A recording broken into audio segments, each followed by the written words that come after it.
a guten Erev Shabbos, and a freilichen Shushan Purim. If we've learned anything over the past 2 years, it's the importance of health and how valuable and precious it is to guard and protect our health and well-being. We are even called upon to make sacrifices for our health, giving up things that are meaningful and fulfilling to us for the sake of even debatable health benefit. At various times in this recent era of craziness, we've been called upon to forsake communal prayer, to celebrate some of the most important home and family holidays like the Pesach Seder, alone in isolation, and to withdraw at times in large part from our real-time interactions with others. Thankfully, hopefully, thankfully, that era is starting to appear in our rear-view mirror.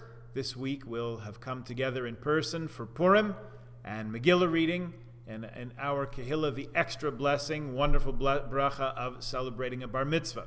Hopefully, thankfully, we can look forward to the Sedarim with family and friends again this year, as it's supposed to be after a 2-year hiatus. We are no doubt familiar with the various explanations given throughout the centuries for various mitzvahs and their connection to health, bodily health, physical health. One of the most popular and enduring is that you still hear frequently the notion that certain kinds of animal meat are prohibited by the Torah because of health reasons. In other words, some kinds of meat are particularly susceptible to carrying parasites, trichinella. Of course, there are many foods that are perfectly kosher and are still liable to cause foodborne illness if we don't handle them properly, yet, for some reason, this old tale persists. With all due respect, we can thank the Rambam for at least part of this. Remember, he was a physician, and when he wrote Guide for the Perplexed, he did try to persuade his obviously somewhat perplexed audience of the health benefits of kosher eating. Yet even the Rambam himself, Maimonides himself, emphasizes the spiritual qualities in kashrus, in eating kosher, at the very same time. He writes that idolaters in olden times would eat blood. They thought it was the food of spirits, so if they would drink it, they'd be able to join with the spirits, foretell the future, whatever it was. So abstaining from blood is a stance against idolatrous practice. The Torah writes in our parsha, Tzav, this week, in the third aliyah, it says, V'chol dam loy soichlu b'chol moshveiseichem la'oifel v'labahema. You cannot eat the blood in any of the places where you live, not of birds, not of beasts.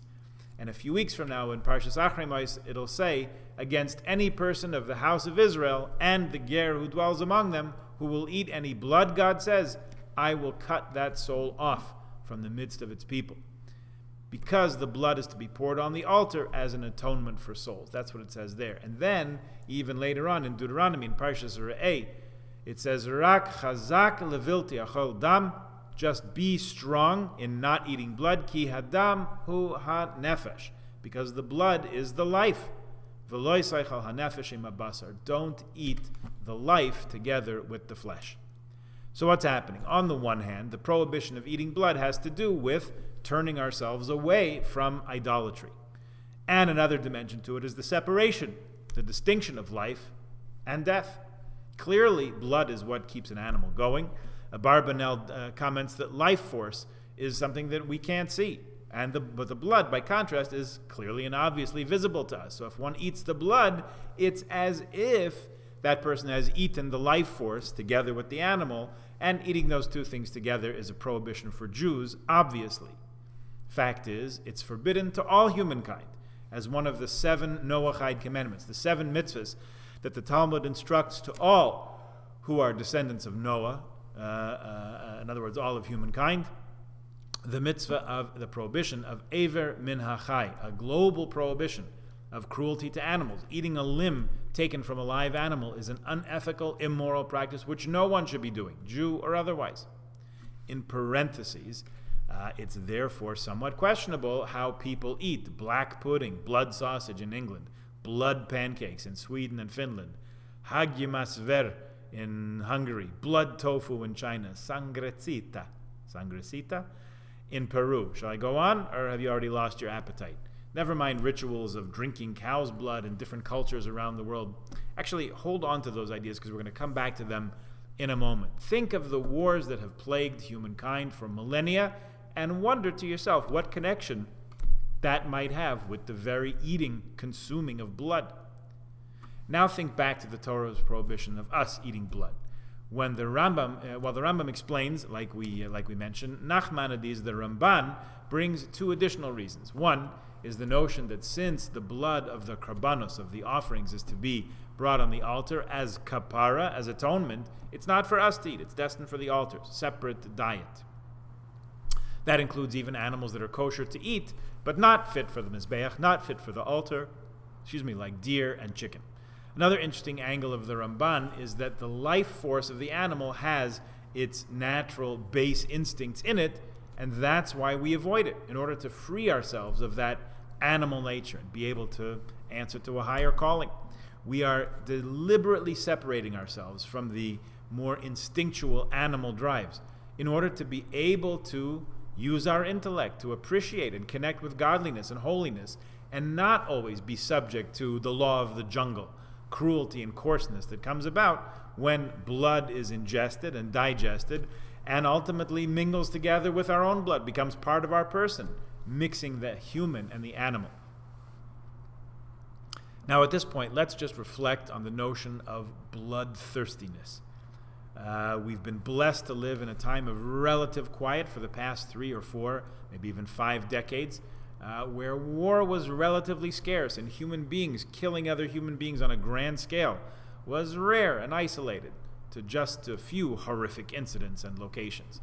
This past century, half century, or maybe even 3/4 of a century since World War II have seen some conflicts, but regional, political in nature, not so widespread and malicious as earlier times in history had witnessed. We hope and we pray that the violence in Ukraine that we're appalled to witness in these past few weeks turns out to be, in the end, another small regional conflict, quicker to end even than it was to begin. That's the hope. But it gives us pause and a call to reflect on the nature of bloodthirstiness. There's a novel of the French Revolution written about 100 years ago by Anatole France called The Gods Will Have Blood, Les Dieux ont soif. Literally, they are thirsty, which I think of in this context. Of course, was not any divinity, but rather people who let their bloodthirstiness run unchecked in those days, and at many points before and since in human history. Calls to mind a story of a Jewish woman in Poland from some centuries back who, through some set of circumstances, came to befriend the wife of the local Polish nobleman who owned the land that they lived on. One day, the Duke's wife happened to visit her Jewish friend, and she came across her baking some challahs for Shabbos. And she noticed the Jewish woman going through some strange ritual or procedure. As she would crack her eggs, she would put each egg in a glass and then hold the glass up to the light and scrutinize it for a moment. The Polish woman couldn't contain her curiosity, and she asked what it was. So her friend explained with a mix of patience and nervousness that Jewish law forbids consuming any blood. So the meat that we eat not only has to be slaughtered to remove most of the blood, then it also has to be soaked and salted so we don't come to eat any blood. We even check our eggs to make sure there's not even one spot of blood in an egg. If there is a spot, we discard the egg. We don't use it in our cooking. The Polish noblewoman was moved by this encounter, interested obviously, and she recounted it in detail to her husband when she returned home. Sometime later, when the local priests undertook to start a pogrom by accusing the Jews of a blood libel, word of this reached the nobleman who intervened. He explained to the would-be marauders that he had it on very good authority that the whole thing was all false. Jewish law forbids them from eating any blood at all, and they're so careful they even avoid eating a spot of blood that might be found in an egg. This story typifies the tales that have our observance of a certain mitzvah literally saving our lives. But really, that's sort of a resonance with the health reasons that we mentioned at the outset. The truth of the matter is, it seems that observance of mitzvahs, and this one in particular, of the prohibition of eating blood, have the effect of really changing who we are, changing our character. It's fair to say that throughout history, the Jews are not and have never been a bloodthirsty people. War is undertaken only when all the other diplomatic and political resources have been exhausted. Even then, war is conducted by Jewish armies with a very high degree of sensitivity to the loss of human life on any and all sides, despite what the contemporary anti-Israel propaganda may try to convince us of. So let's consider the effect that this absolute ban, this blanket prohibition of eating blood, has had on our souls and our beings as individuals and as a people over thousands of years. That it ingrains in us a revulsion for bestial behavior. It calls us to a higher level of humanity and sensitivity, and reminds us, even as we're permitted to take the life of an animal for kosher slaughter and eating, which ideally should always be l'shem shamayim, for the sake of heaven, and even allows us to take the lives of attackers for the cause of self-preservation. Nevertheless, it always sensitizes us to the inherent value in life, whether human or animal. Since we're just 4 weeks away now from the first Seder, let's mention the Haggadah in connection with this idea.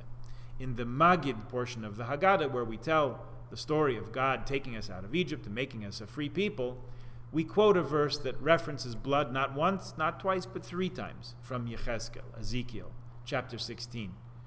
So we say, and it says there, V'avor alayich v'arech misbosses b'damayich, I passed over you and saw you wallowing in your blood.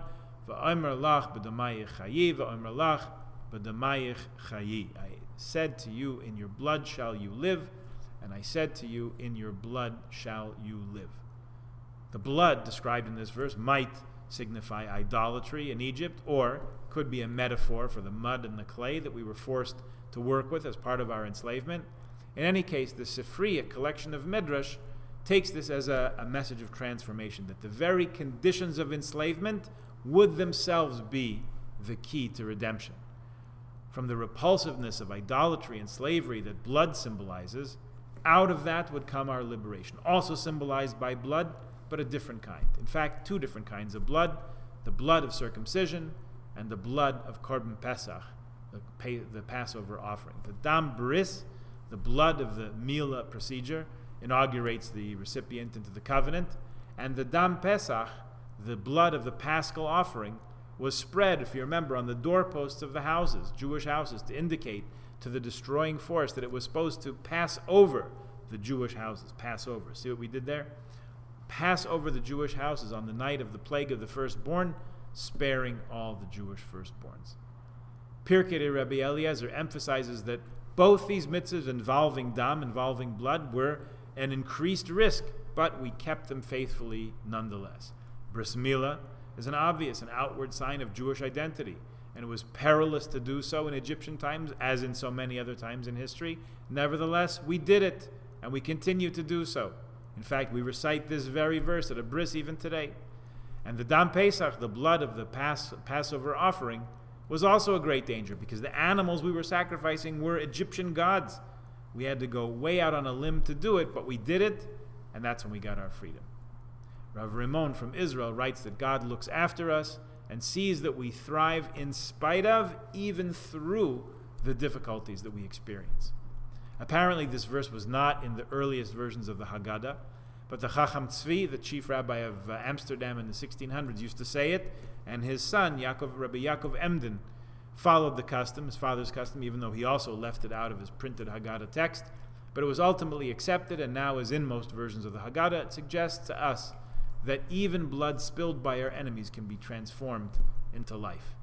Let's conclude on that positive note, and let's see in our days, speedily, the transformation of bloodshed and war into peace and coexistence. We show that it can be done, and we believe and we teach that it should be done.